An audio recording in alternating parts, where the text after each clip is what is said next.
All right, hey everybody, Mark Burgess, Big East Bass Fishing again. Appreciate you taking the time out of your day to watch the video.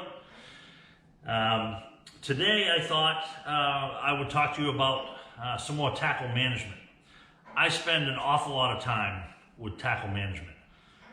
Reason being, there's nothing I hate more than going to get a bait in my boat and seeing that I've run out, or I'm in short supply, or if I go to where I store my tackle and I'm not adequately stocked up for whatever the situation may be.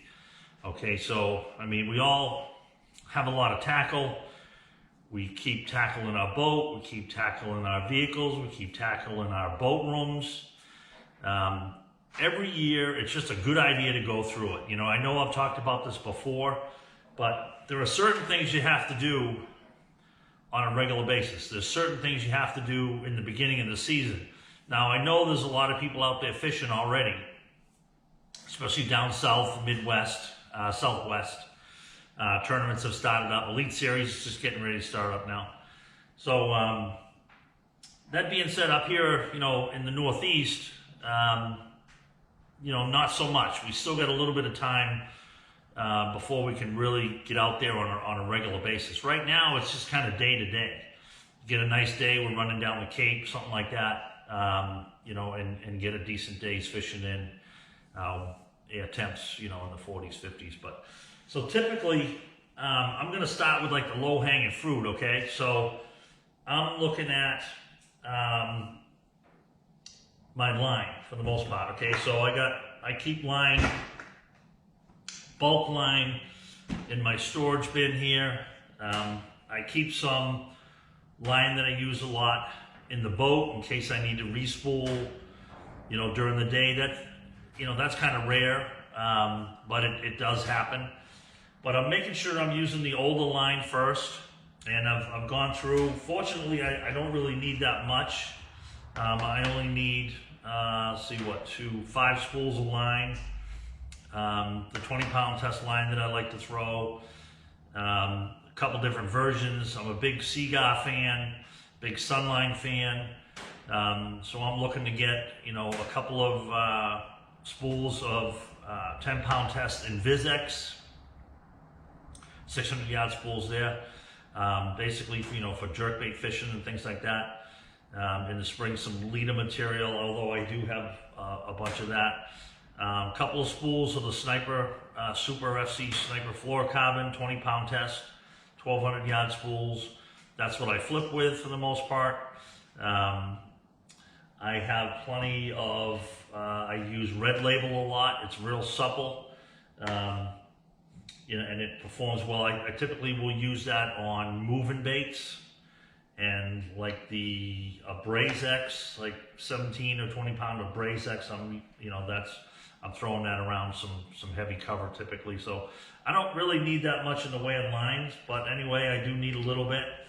I'm okay right out of the gate, but if I'm putting together an order, I'm going to be putting together a big order through Ben's Tackle Shack, and I encourage you to take a look at their website. It's being worked on currently here in just a matter of a short period of time.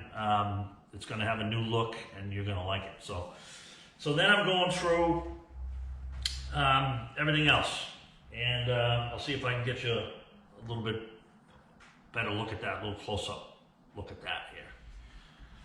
Okay, so I'm also going through every box. Okay, easiest stuff to do for me anyway is like the hard baits. Okay, a lot of crankbaits, you know, jerk baits, you know, top waters, things like that, because I know, you know, I have my go-to baits that are money baits. I actually had a box labeled money. They're the crankbaits that absolutely get it done for me, day in and day out. And some of them only come out during tournament days. Okay, so they don't need to prove themselves. I've talked about this before. But anyway, I still do that. So I'm going through every single box and reorganizing a little bit.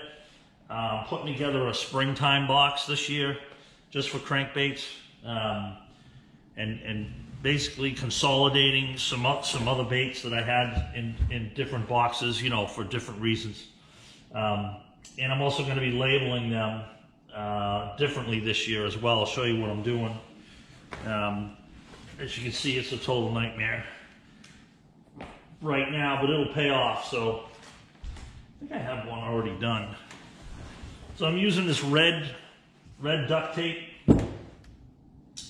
Some friends of mine were telling me, I saw what they were doing. They're using this green colored called frog tape, you know, painter's tape really. And they said it was real waterproof. So I imagine this duct tape will be as well. I'm looking for the box that I already did. Oh, here it is. So I'm putting together a box. This is one of my, I don't know if you can even see this, but this is one of my Skeeter. It's kind of embossed with Skeeter performance fishing boats. These kind of cool.